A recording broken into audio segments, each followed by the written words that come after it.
ఉమ్, ఉమ్, అపోస్తల కార్యము 4వ అధ్యాయము 27 నుంచి 27-28 వచ్చిన. ఏవి జరగవలనని నీ హస్తమును నీ సంకల్పమును ముందు నిర్ణయించెను వాటినన్నిటినీ చేయుటకై నీవు అభిషేకించిన నీ పరిశుద్ధ సేవకుడైన యేసునకు విరోధముగా నీవు అభిషేకించిన నీ పరిశుద్ధ సేవకుడైన యేసునకు విరోధం. అంటే అక్కడ ఏముంది? యేసు ప్రభుని ఏం చేస్తున్నా? సేవకునిగా ఏం చేస్తున్నా? అర్థమవుతుందా? అందుకే యేసు ప్రభు ఎవరంటే అభిషేకింపబడినవాడు.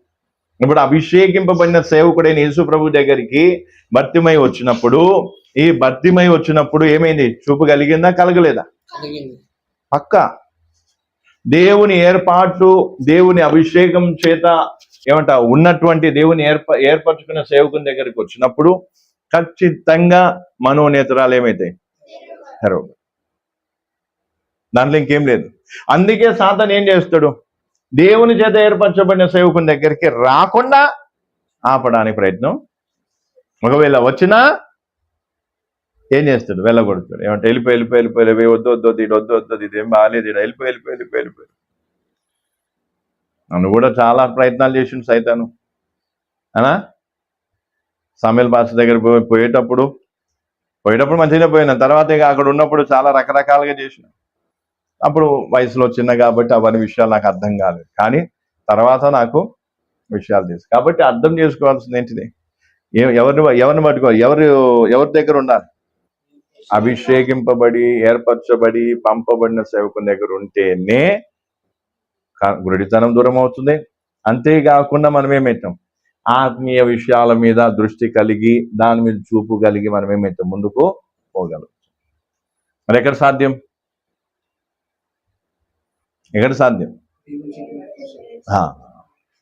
కాబట్టి ఇప్పుడు ఏం చేయాలి చెప్పండి? ఇప్పుడు ఏం చేయాలి? ఎవరిని వెతకాలి?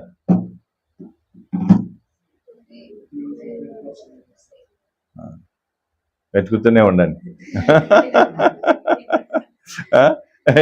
ఎవరిని వెతకాలి? గబిలాలపేటలో ఎక్కడ అన్ని సంఘాలు తిరిగి ఏమో కాదు. ఒక వారం పోయేసరికి అరే ఈయన నిజంగా దేవుని చేత పంపబడిన అభిషేకం చూడు ఎట్లుందా, జంగర్ ఎగురుతున్నాడు. మొన్న ఒక సేవకుడు కలిసిండు, సీనియర్. ఆయన మంచి సన్నిహితంగా ఉండేది. ఆయన ఏమంటాడంటే, అంతకుముందు బాగా మెచ్చుకునేది ఆ పాస్టర్ని, సీనియర్ పాస్టర్. ఆ పాస్టర్ని, ఆ గుంపును చాలా మెచ్చుకునేది. వాళ్ళు దేవుళ్ళు అనేది వాళ్ళని.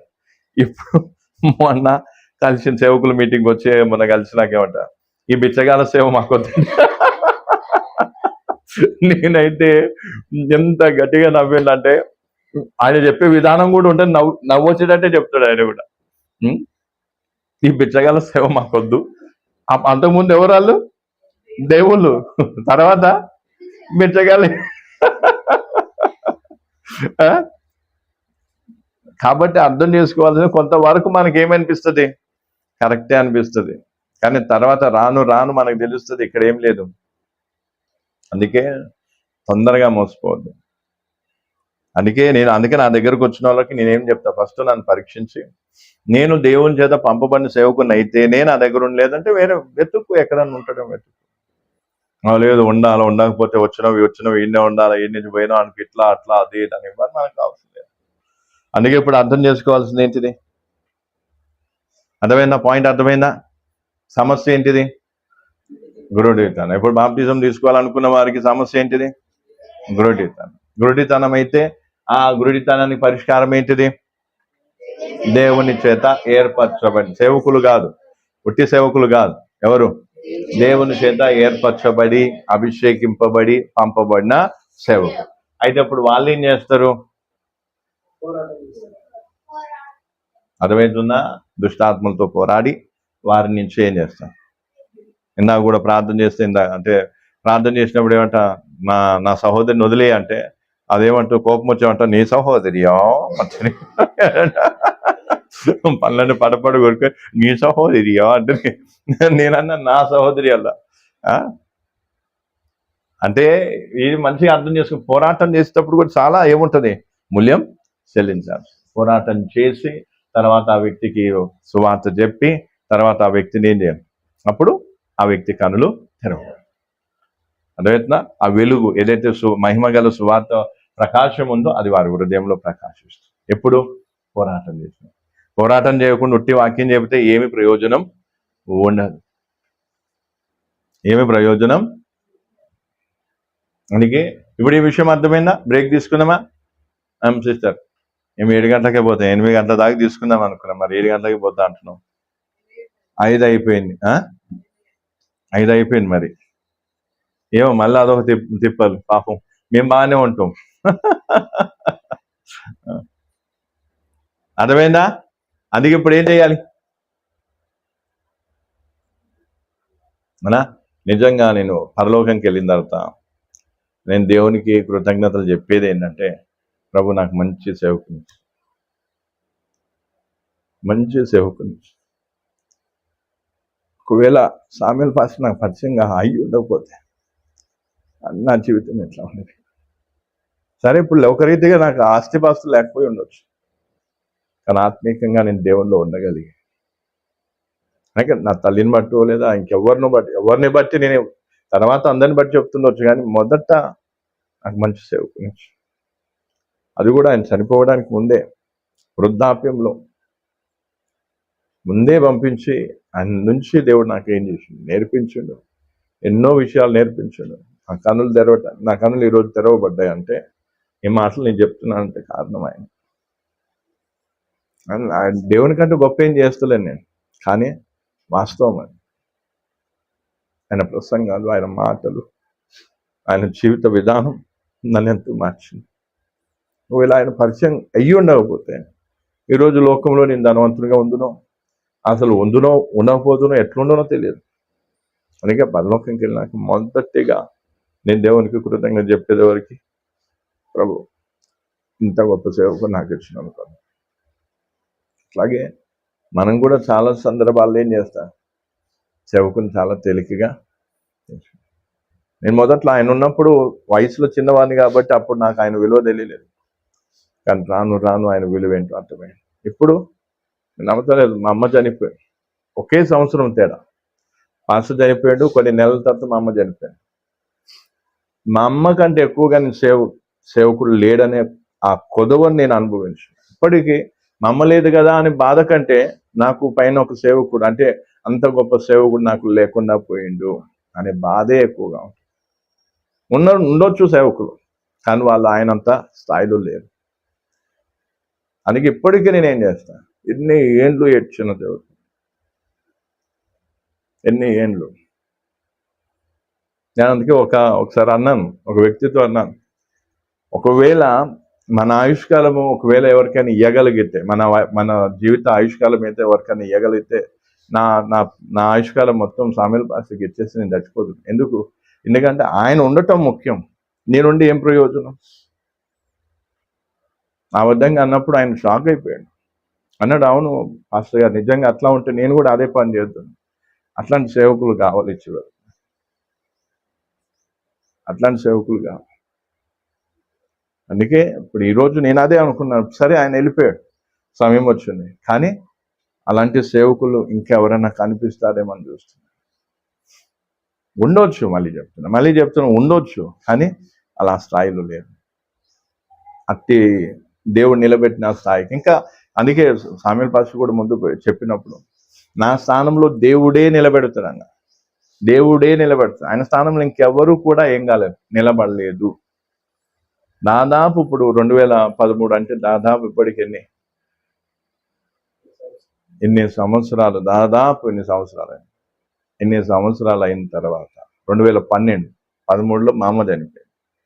2012 మే 15 నాకు ఇంకా గుర్తుంది. మే 12 నా పుట్టినరోజు, 15 తారీఖు ఆయన ఏమైపోయింది. కాబట్టి ఈరోజు నేను ఎందుకు ఈ విషయాన్ని, ఇది చాలా మందికి నచ్చకపోవచ్చు. సేవకుని విలువ ఏంటో తెలిస్తే వాళ్ళకి ఇది అర్థమవుతుంది, నా బాధ అర్థమవుతుంది. అందుకే ఈరోజు ఇది అర్థం చేసుకోవాలి. దేవుని సేవకులు మన జీవితంలో ఉన్న అతి గొప్ప అంత విలువైన బహుమతి ఒకటి ఉందంటే అదేంటిది? దేవుడిచ్చే రక్షణ, అంతేకాకుండా దేవుడిచ్చిన సేవకు. ఈరోజు నా కన్నులు తెరవబడ్డాయి, నేను సేవలో ఉన్నాను. ఎన్ని కష్టాలు, ఎన్ని బాధలు, సాతాను ఎన్ని విధాలుగా నన్ను నలగొట్టాయి, ఎన్ని విధాలుగా నన్ను ఏం చేయాలి, అన్ని విధాలుగా చేసిన మనుషులు కుయుక్తితో నన్ను ఏం చేయాలి, సేవలో లేకుండా చేయాలని నేను ప్రయత్నాలు చేశాను. ఇంకా నేను సేవను పట్టుకొని ఉన్నానంటే ఆయన నాకు ఇచ్చినటువంటి ఆ వాక్యము, ఆ మాదిరి నన్ను ఏం చేస్తుంది, నిలబెడుతుంది. అందుకే ఈరోజు అనేక పరలోకంకి వెళ్ళిన తర్వాత ఫస్ట్ నేనేం చేస్తాను, ప్రభు ఇంత గొప్ప సేవకుని నాకు ఇచ్చాను. మొదట నన్ను ఈ లోకంలోకి తేవటమే, పంపేయడమే పెద్ద విషయం. అది సరే, అయోగ్యమైన నన్ను దేవుడు దర్శించడం, నేను ఇంత గొప్ప సువార్తను, ఇంత గొప్ప ఉపదేశాన్ని నా దాకా తీసుకుని రావటానికి దేవుడు సేవకుని నా దగ్గరికి పంపించు. ఇంకా నాకు ఇంకా గుర్తుంది, మేడగది మీద అంటే ఒక స్లాబ్ మీద మీటింగ్ పెట్టినప్పుడు ఆ మీటింగ్ ఒకేసారి ప్రసంగం విన్నా.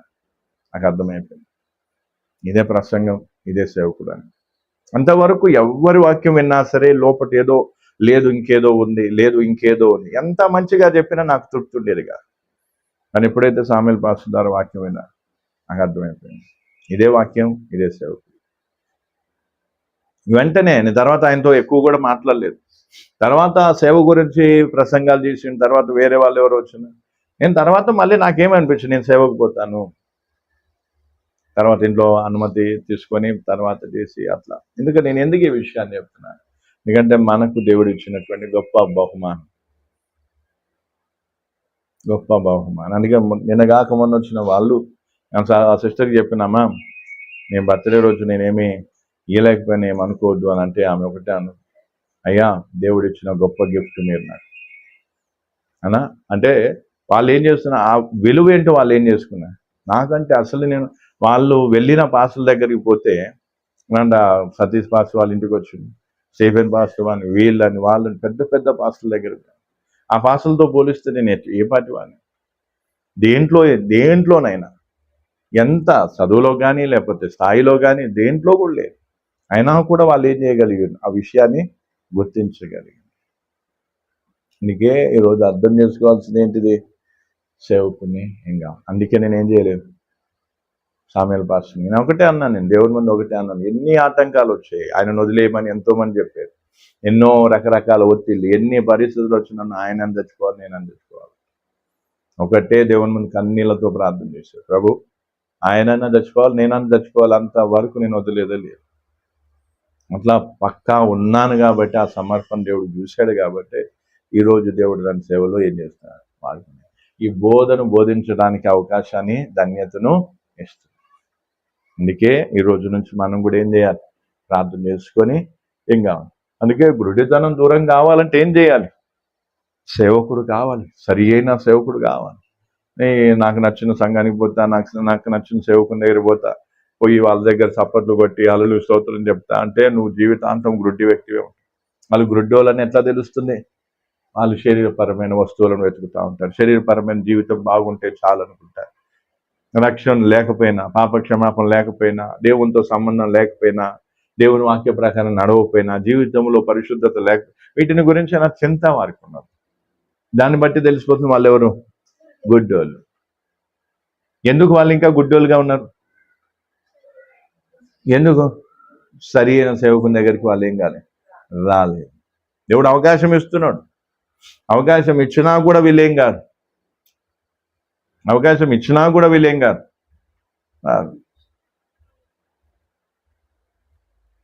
నష్టం ఎవరికేం.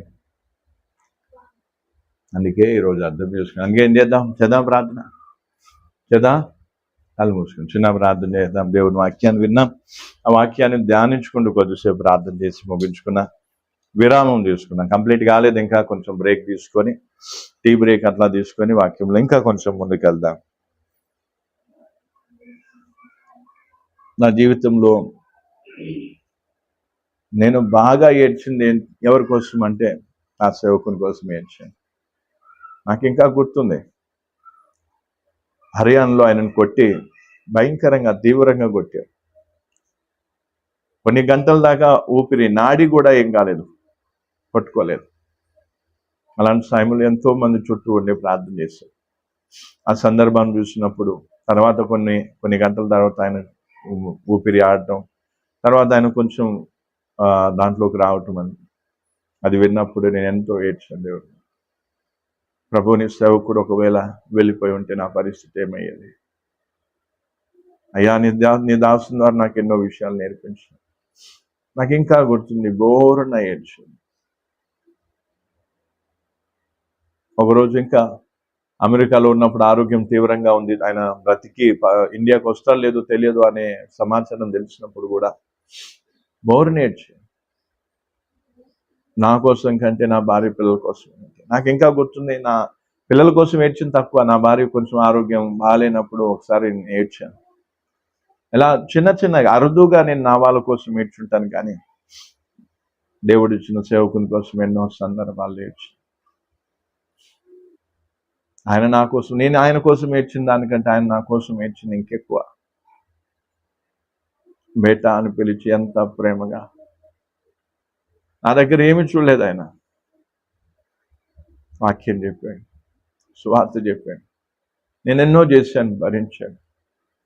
అందుకే నేను అంటాను, నేను కూడా ఇతరులను భరించాను. అది నా గొప్పతనం కాదు, అది నా పైన నాయకుడు నాకు చూపిన మాదిరి.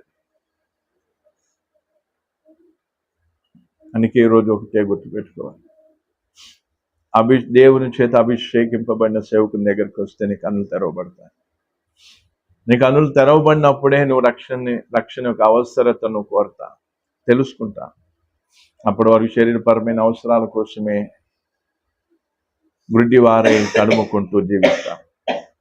హల్లెలూయా, హల్లెలూయా. రికరబౌషద రికరబరబ రికరబౌషద రికరబరబ రికరబౌషద రికరబరబ రికరబౌషద రికరబరబౌషద రికరబరబ. హల్లెలూయా, హల్లెలూయా, హల్లెలూయా. రికరబౌషద రికరబరబరబౌషద రికరబరబరబౌషద రికరబరబరబ. హల్లెలూయా, హల్లెలూయా. ప్రభు రికరబౌషద రికరబరబౌషద రికరబరబౌషద రికరబరబౌషద రికరబరబ. హల్లెలూయా. ఆత్మదేవ, పరిశుద్ధ ఆత్మ తండ్రి, నీవే కార్యం జరిగించు. నీ చిత్తము బహుబలంగా ప్రభు మా జీవితంలో నీ చిత్తాన్ని నెరవేర్చు. నీ ఆత్మకార్యం బహుబలంగా జరిగించు నాయన. ఈ మాటలు ఒక్కొక్కరి హృదయాల్లో నీరు కట్టి ఫలింపొచ్చు నాయన. ఎవరి మనోనేత్రాలు ఇంకా గురుడితనం కలిగి ఉందో ఆ మనోనేత్రాలకు, ఆ గురుడితనం నుంచి వారికి విడుదల దయచు. నీ దాసునిగా ప్రభు ఆత్మీయ పోరాడి నాయన వారికి సువార్త ప్రభు వలన ఆ వెలుగు, ఆ ప్రకాశం వారి హృదయంలో ప్రకాశం పట్టకు సహాయం చేయండి నాయన. ప్రభు బాప్తిసం కోసం సిద్ధపడుతున్న బిడ్డల స్థితిని వెరుగుదు. వారి బుద్ధి మనోనేత్రాలు తెరిచి వారి మనోనేత్రాలు తెరిచి గురుడితనాన్ని దూరం చేసి అయ్యా ప్రభు నీ యొక్క వెలుగును వారి హృదయంలో ప్రకాశింపచేయి. చీకటిలో నుంచి వెలుగులోనికి తీసుకుందా, అంధకారంలోంచి వెలుగులోనికి తీసుకుందా. నీ వైపు తిరుగుటకు నువ్వు సహాయం చేయి నాయన. పౌలు పంపడం వెనుకున్న ఉద్దేశం ఏదైతుందో అదే ఉద్దేశం నా వెనుక కూడా ఉంది నాయన. అదే ఉద్దేశంతో నన్ను నువ్వు పంపి ఉన్నా కాబట్టి నాయన నీ కార్యం జరిగించు. నీ ఉద్దేశం మేరకు నీ బిడ్డల జీవితాలు నీ కార్యం జరిగించు అయ్యా. నీ ఆత్మ కార్యం జరిగించు నాయన. అయ్యా యాకోబు నిమిత్తం నేను ప్రార్థిస్తున్నాను. అయ్యా కుమారుని స్థితి గతిని వెరుగుతూ కుమారుని రక్షించమని, బుద్ధి మనోనేతరాలు తెరవమని నీ దాసునిగా ప్రాధేయపడుతున్నాను అయ్యా. శ్రావణి కూడా జ్ఞాపకం చేసుకో, అలాగే స్వర్ణ సహోదరిని జ్ఞాపకం చేసుకున్నాను అయ్యా. రూతుని కూడా జ్ఞాపకం చేసుకో, మనిషిని జ్ఞాపకం చేసుకో తండ్రి అయ్యా. వారి జీవితాల్లో నీ కార్యం జరిగించు. ఇంకా మేఘన, పవన్ కూడా ఉన్నారు. వారి ఆత్మీయ జీవితాల కోసం, వారి బుద్ధి మనోనేతలను తెరవబట్టడం కోసం ప్రార్థిస్తున్నాను. ఇంకా ఏ విధంగా పోరాటం చేయాలో, ఏ విధంగా వారికి వాక్యం చెప్పి వారిని ప్రభు ముందుకు నడిపించాలో ఆ విధంగా నన్ను కూడా భారాన్నిచ్చి నడిపించమని, ఇంకా సంఘంలో ఉన్న ప్రతి ఒక్కరిని నువ్వు దర్శించమని వేడుకొంచున్నా. అలాగే ప్రభు కుకట్పల్లిలో ఉన్నటువంటి అయ్యా మరి రమేష్ గారిని కానీ, అనిత సహోదరి కానీ, ప్రభు రత్నమే కానీ అయ్యా వారిని కూడా నువ్వు దర్శించు. వారిలో కూడా నీ కార్యం జరిగించమని మరొకసారి నీ బిడ్డలందరినీ బట్టి నీకు వందనాలు, స్తోత్రాలు అయ్యా. నీ యొక్క బైబిల్ క్లాస్ని ఇంతవరకు నడిపించాం. కొంత విరామం తర్వాత ఇంకా కొద్దిసేపు నువ్వు ప్రార్థించబోతున్నా, వాక్యం ధ్యానించుకోబోతున్నా. నీ చిత్తమైతే ఆ విధంగా కూడా కంటిన్యూ అవుటకు నువ్వు సహాయం చేయి. మరొకసారి నన్ను మమ్మల్ని అందరినీ చేతికి అప్పగించుకుంటూ మిక్కిలాలు నన్ను నీ చేతిలో వాడుకునేందుకు వందనాలు. యేసు క్రీస్తు నామములో అడిగి వేడుకుంటున్నాను. Praise lord.